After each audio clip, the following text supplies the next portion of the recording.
بسم الله الرحمن الرحيم والحمد لله رب العالمين والصلاة والسلام على أشرف الخلق أجمعين محمد وأهل بيته الطيبين الطاهرين اللهم صل على محمد وآل محمد وعجل فرجهم. The subject of fiqh about the prayer, we have finished the issues regarding sujood, and we come to the mustahab and makruh things in sajda. There are many points it is good to remember which are mustahab and some are makruh about certain acts to be done at time of sujood.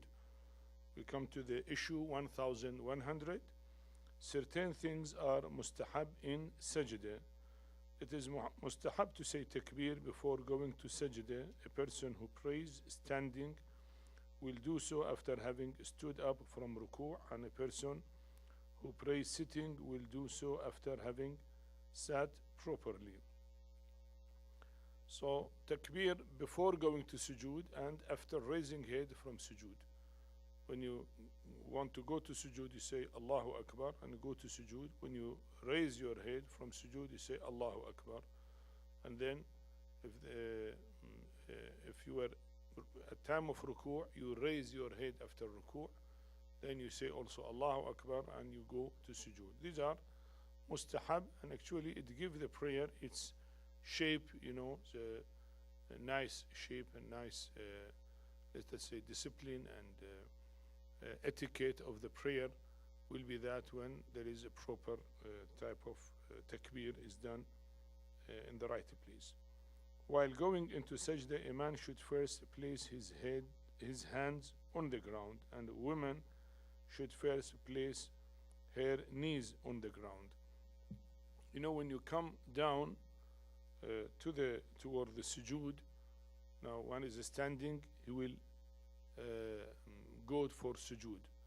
Now before reaching the ground, for the man, his hand, he will sit on his hand. His hand should reach first, but the woman should sit on the knees and then go for prostration. So the hawi, the falling down from standing to sit down, for the man he fall down, and first he will touch the ground with his hand and then he will rest his knees. While the woman is mustahab that actually when she sit down, she sit first on the knees and then put the hands and then put the forehead on the ground. The person offering prayers should place his nose on a turba or on any other thing on which sajda is allowed. That is called irgham. Not only the forehead to be on the tablet of a clay, which is sajda, or any other thing where sujood is necessary. We say like wood, like leaves of the trees and so on, or paper. So the forehead is wajib, but the nose also to be on the tablet of a clay is mustahab. That is one of the mustahabat, you know, that you put two tablets, one for the forehead, one for the nose. That is also mustahab. While performing sajda, fingers should be kept close to each other, parallel to the ears, with their tips toward qibla. So you see here, he shows the way when we go to sujood. Some people put the hand like this, you know, if the qibla in the front, now the hand is toward other, or put them like this. He said, you know, it is mustahab, of course, to be toward qibla. Some will put it to the front, some will put it back, you know. He said, no, it is parallel to the ears, you know. When you go to sujood, they are parallel to the ear and straight toward qibla, and the fingers are closed, not open fingers. Well, that is allowed, not open, but the mustahab is to close the fingers toward qibla, not like this, not like this. Some do like this. Well, it is okay, not voiding the prayer, but that is not the mustahab. Now we are talking of the mustahab. So mustahab is the fingers toward qibla, fingers are joined together, and the place of the fingers are near the ears, parallel to the ears. These are mustahab acts at time of the sujood.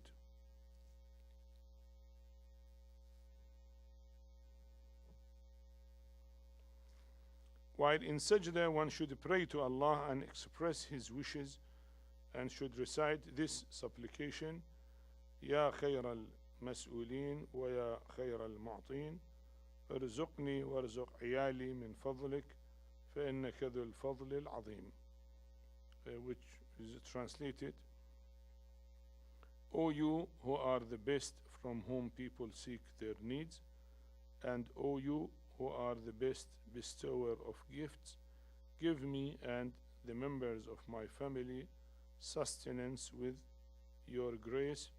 Undoubtedly you possess the greatest grace.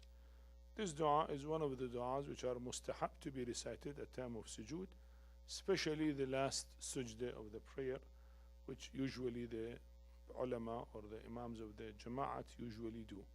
There are many du'as, that is one of them which is mentioned here in this masala. But anyhow, it is mustahab to have any dua at time of sujood beside the wajib dhikr. You may say Subhana Rabbi al-A'la wa bihamdi, that is obligatory, but then recommended to recite this dua, or many other du'as are available.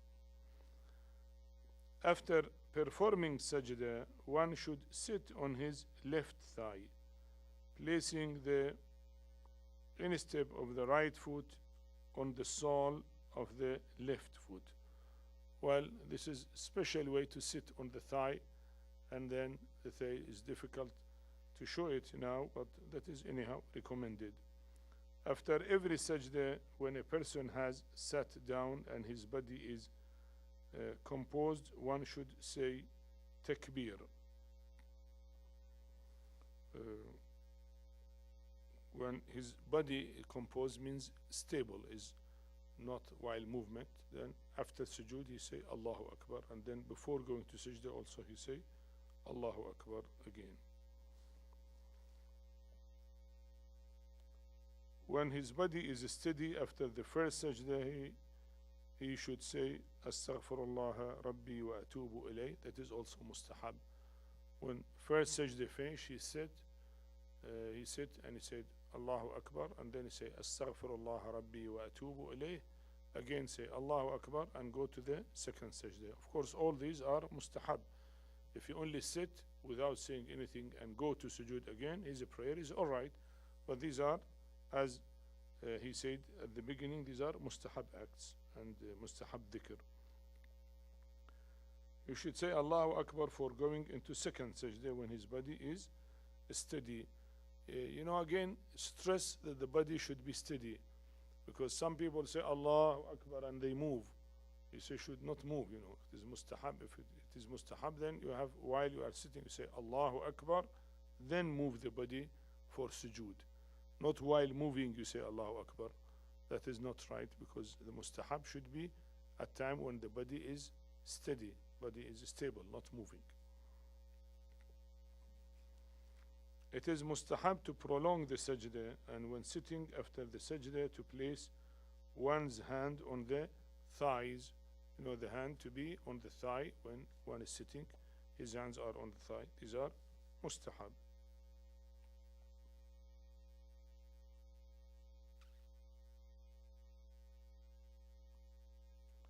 He should recite salawat while in prostrations at time of sujood. After the wajib dhikr, you may say, for example, Subhana Rabbi al-A'la wa bihamdih. It is mustahab to say Allahumma salli ala Muhammadi wa ali Muhammad.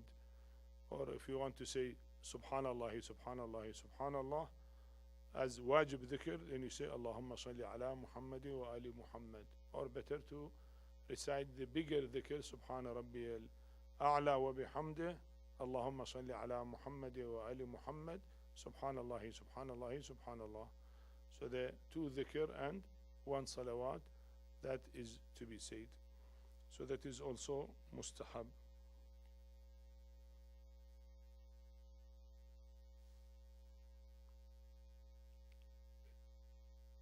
At the time of rising, he should raise his hands from the ground after raising his knees.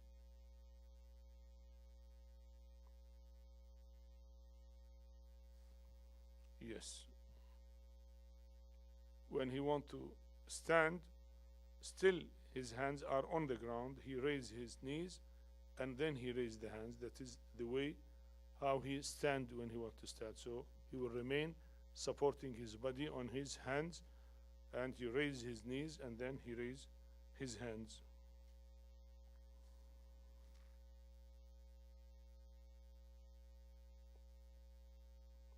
Men should not make their elbows and stomach touch the ground. They should keep their arms separate from their sides, and women should place their elbows and stomach on the ground and should join their limbs with one another. Other mustahab acts of sajda have been mentioned in detailed books. Here at time of sujood, what he mentioned, that when he said the hand toward qibla parallel, but the arm is away of the body for the men. For the women, the arm is attached to the chest, to the body. And again, the hands and the abdomen is near the ground for the women, but for men is away of the ground. Naturally, these are some of the mustahab things which are mentioned, while many others were mentioned in the detailed books. Issue 1101. It is makruh to recite the Holy Quran in sajda.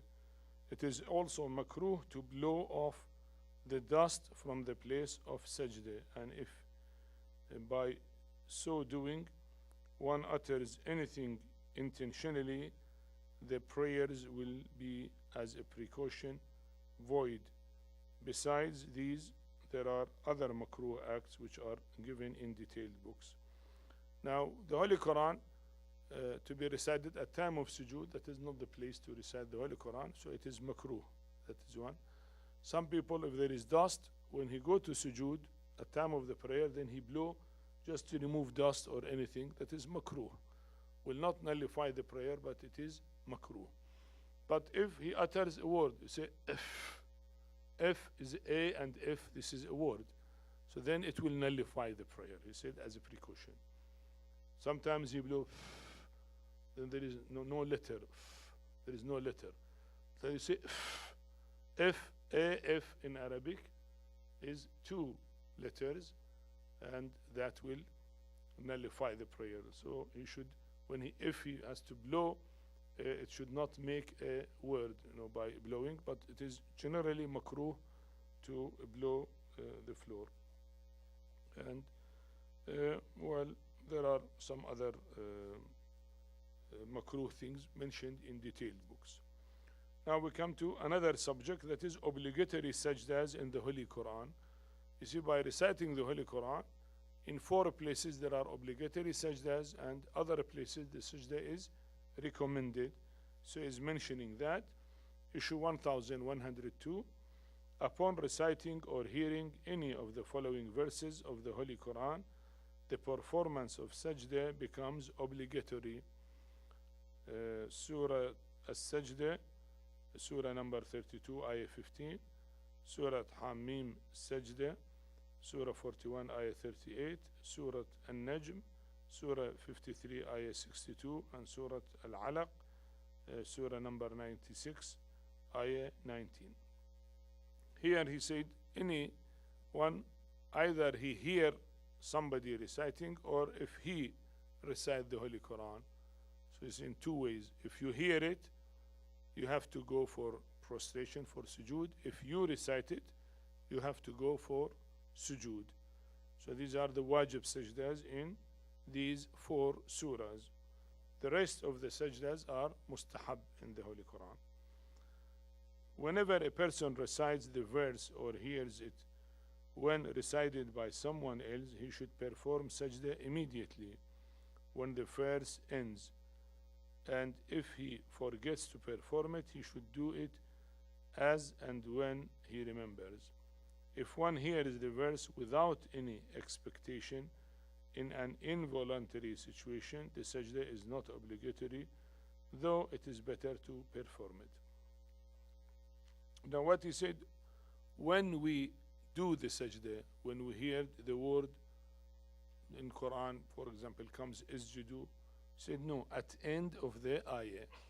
The ayah will end when the ayah end, then one go for sujood. So he said this is the time is for that. And then to do sujood immediately is wajib.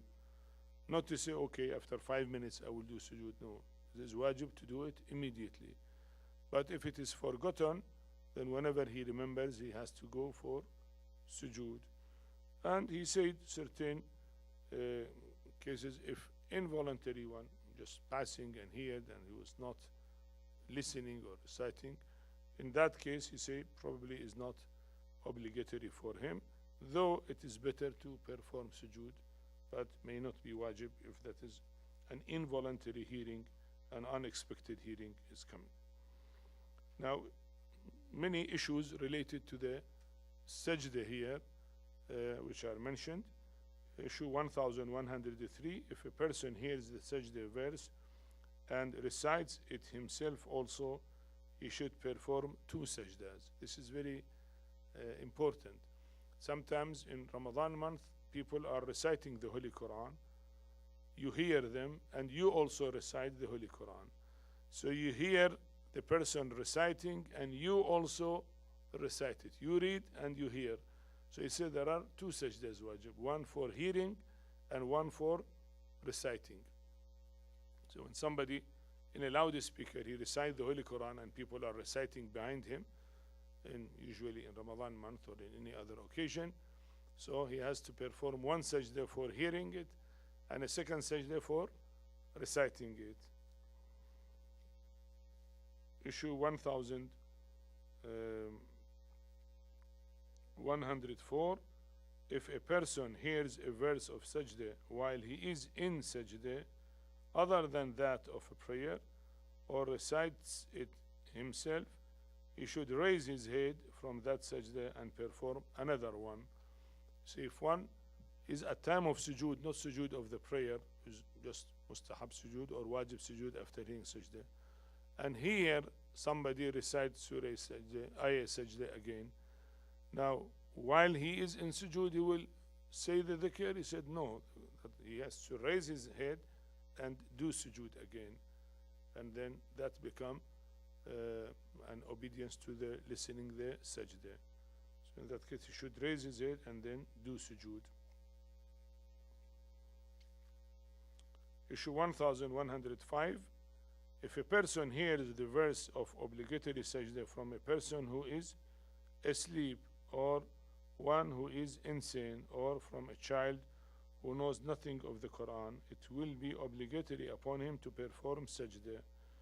But if he hears from the gramophone or a tape recorder, sajda will not be obligatory.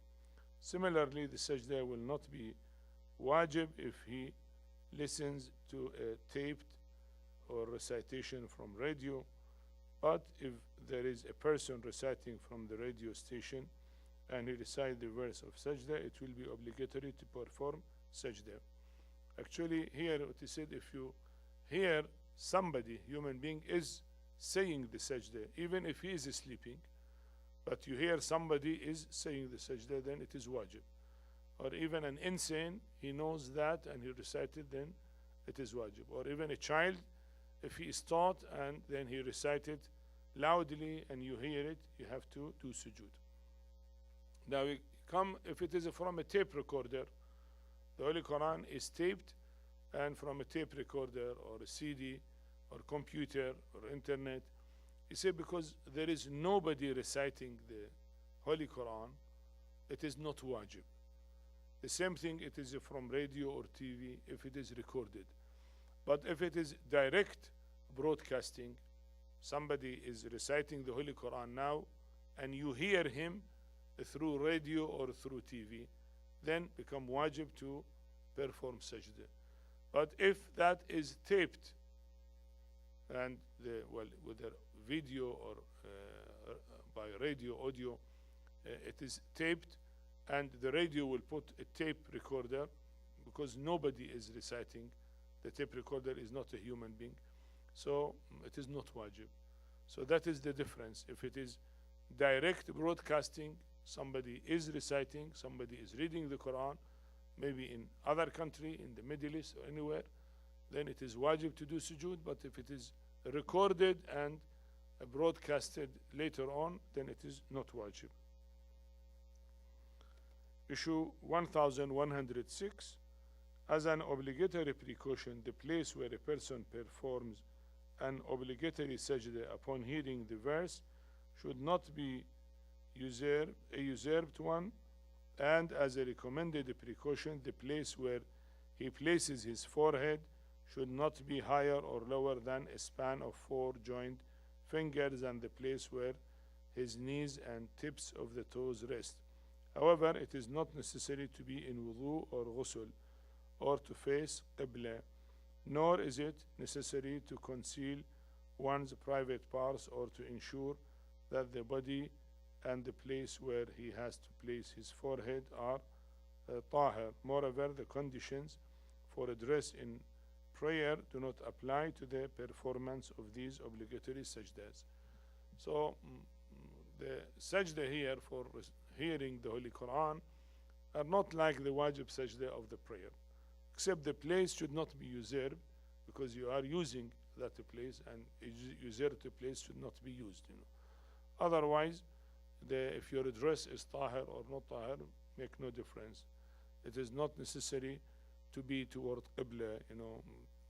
Even if somebody now is without a dress, is in the bathroom and hears somebody reciting the qibla, he may go for sujood, even if he is not toward qibla. Not necessary to be toward qibla, any direction, because this is sujood for Allah, and Allah is everywhere.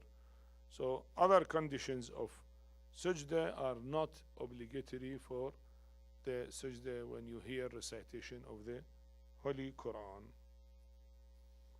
Even if somebody is not with wudu, if not with ghusl, then make no difference. He has to perform sajda, and that is wajib for him. Issue 1107. The obligatory precaution is that in the obligatory sajda caused by the Quranic verse, a person should place his forehead on a turba or any other thing on which sajda is allowed, and also one should keep other parts of one's body on the ground as required in a sajda of a prayer. So he put here an obligatory precaution that the forehead should be on the clay or anything else which are allowed at time of sujood, as we said, like the wood, like the paper, like the leaves, etc. So, but that is an obligatory precaution. Also, other parts of the body, like the hands, the knees, and the toes, should be on the ground as usual at time of the sujood, at time of the prayer. Issue 1108. When a person performs the obligatory sajda upon hearing relevant verse, it will be sufficient even if he does not recite any dhikr. However, it is mustahab to recite dhikr, preferably the following dhikr. You see, if you do sujood, when you hear somebody reciting the ayah of sajda in the Holy Quran, and you go for sujood, you see, that is the obligatory thing, is only to do sujood, even without saying anything. If you want to say, okay, you may say whatever you say in sujood, Subhana Rabbi al-A'la wa bihamdi, or Subhanallah, Subhanallah, Subhanallah, or even if you say nothing, it is okay. But he said it is recommended to say this dhikr: La ilaha illallah haqqan haqqa, La ilaha illallah imana wa tasdiqa, La ilaha illallah ubudiyatan wa riqqa, Sajadtu laka ya Rabbi ta'abbudan wa riqqa, لا مستنكفا ولا مستكبرا بل أنا عبد ذليل ضعيف خائف مستجير. This is a mustahab and recommended to be recited. I think we will close by here. We said about mustahabbat, and then we will continue about tashahhud and related rules and regulations in the next session. Walhamdulillahi Rabbil Alameen. وصلى الله على محمد وآله الطاهرين. اللهم صل على محمد وآله